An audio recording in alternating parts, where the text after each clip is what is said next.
After finally going to see Ridley Scott's new movie about the post constructed origins of his original classic, I have found myself pondering a new question.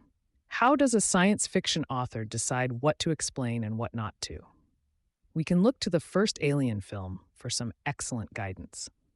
In that film, the origins of the alien creature and the ship that it was found in are never explained. This worked very well because the question was not really relevant to the plot, and the mystery that it engendered added intrigue to the story, not frustration or confusion, and ultimately led to the making of Prometheus.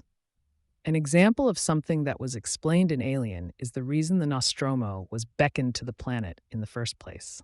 That detail was central to the plot and was dramatically revealed at just the right point by Ian Holm's disembodied head. With these examples in front of us, what can we make of all the unexplained material in Prometheus? This film is by the same director and within the very same story arc, and yet it is riddled with illogical nonsense that attempts to get a pass simply for being unexplained. But before I get into that, let me squarely lay out the best and worst aspects of the movie. The best elements were in the technical arena: acting, direction, and the stunning visuals which make the film enjoyable to watch. The credit lands squarely in director Scott's lap. The vast landscapes are obvious, but I particularly remember the final scenes of the crashing ship as being quite stunning. They must have had some help from CGI, but it sure looked convincingly real. The worst element was hands down the completely unnecessary final scene. It was obviously an attempt to connect the story with the original Alien, but it was poorly done, was in the wrong place in the film, and was overly gratuitous. It was so far from the subtlety you would expect from director Scott that I'm loath to believe he approved of it. It also spoiled a perfectly good ending scene just before it. Anyway, if you're still listening and planning to see the film spoiler-free, don't go any further. Going back to the unexplained, let's look at the main thesis of the film. The opening scene of Prometheus seems to show the creation of life on a lifeless planet, presumably Earth, when one of the engineers, so named because alien is used for the creatures, distributes his DNA into the water cycle. The idea that either life itself or its molecular building blocks came to Earth from somewhere else, and that this event jump-started evolution, has been around at least a few centuries under the name panspermia, or more recently exogenesis. It hung around even within scientific circles, because to this day, science has nothing that even comes close to a viable theory for the origin of life. I always found that amusing, since the space seed theory doesn't explain life's origin either. It just places it somewhere else, where it may have been met with better conditions. Right. Let's move on. But the film doesn't even try to be scientific on this matter. First, there is clearly vegetation on the planet already when the engineer arrives.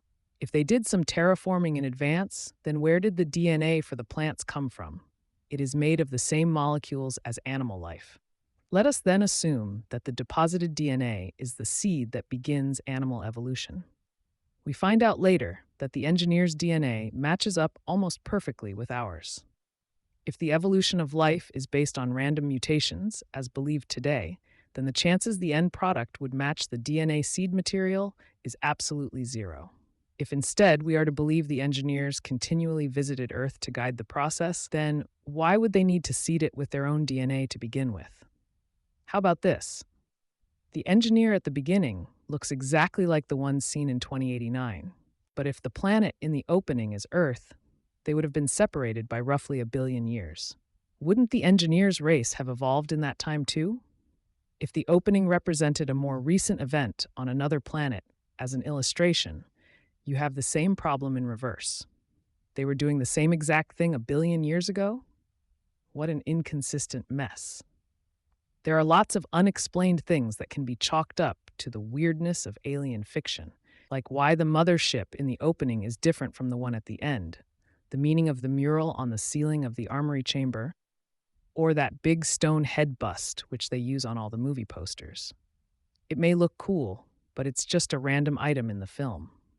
On the other hand, there are also lots of unexplained things that look like oversights or just poor storytelling. I've listed below some that struck me as I left the theater. David reports that he has been studying the origins of human language to its common roots, and thus believes somehow that he can communicate with the engineers. When the opportunity comes to do so, the engineer responds to his query by going on a rampage. No communication ever takes place, an element that might have added some interest to the story. Instead, we don't even know what question was asked. One of my few complaints about the original Alien is how the creature grew so fast without consuming food. At least that was off screen and took a few days. In one scene in this film, the creature in the operating chamber grows rapidly before our eyes in a matter of seconds. That's just not biologically possible, even for an alien. If David's goal was to capture the alien offspring in cryogenic stasis, why didn't he just keep Dr. Shaw sedated? Instead, he lets her awaken and tells her she's pregnant. He seems so much more cunning in other scenes. I was reminded of this one on another review site. David finds some green goo on the wall when they first enter the caves. That usually means some dangerous creature is lurking around. It is never explained and never appears again, and it turns out there is nothing living in the cave system when they first arrive. Before David effectively poisons Holloway, he asks him, "How far would you be willing to go to find your answer?" When Holloway answers that he would do anything, this supposedly gives David a justification for his action. Since David is a robot, why does he need justification? He does not seek justification for other unethical actions in the film. But even if he was programmed to seek it, Holloway's answer does not logically provide it. The answer assumes willing participation. David gave Holloway no choice in the matter. A human might make such an erroneous transfer, but not a robot driven by logic. One of the more interesting characters in the film was the android David. As I witnessed the completely unethical methods he used to achieve his master's goals, including outright deception, it reminded me of the rationale behind Asimov's laws of robotics. David certainly broke the first law by performing a fatal experiment on Holloway. In a world where robots have no constraints on their behavior, wouldn't it be impossible for humans to trust them? The final oddity I have to mention is that for a prequel, there really isn't much connection to the actual events in Alien. Even though the engineer's ship crashes in the end, we know it is not the ship found by the Nostromo because, among other things, the pilot leaves his cockpit. Indeed, I have read that the planet they visit is not even the same one as in the original. It almost seems like a smooth connection had been thought out, but the script was changed at the last minute. In fact, most of my complaints are with the script, and I hear the rework was done by Damon Lindelof, one of the writers for the Lost TV series. I would conclude he is probably the wrong person to be writing science fiction. Look at all the unexplained stuff he left over at the end of Lost, and it got those fans upset about it too. I wouldn't be paying it much attention if this film had not represented such a historic opportunity, one that I'm sure will not come around again. Alien Covenant update. I was a bit nervous about going to see the next film in Ridley Scott's franchise. Interviews with Scott has him declaring he intends to scare the bleep out of the audience. The movie poster art is filled with scary images and words like run, hide, scream, etc. I had to search to find one to post here to keep it family-friendly. For the previous film, Mr. Scott seemed more interested in making it cinematically beautiful, one of his directorial strengths, and he achieved that. I think he got so much blowback from fans about how unscary Prometheus was that he was determined to give them what they wanted. Sadly, the film turned out to be not so much scary as it was grotesque. The use of CGI was pretty bad, and the amount of gore was just gratuitous. What they did with David's character was dark and unfortunate, and the twist at the end was rather obvious.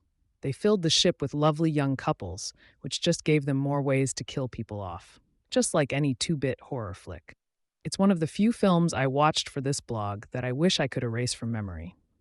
Let's hope our original Alien director did this to kill the franchise so he could focus on his much higher quality endeavors.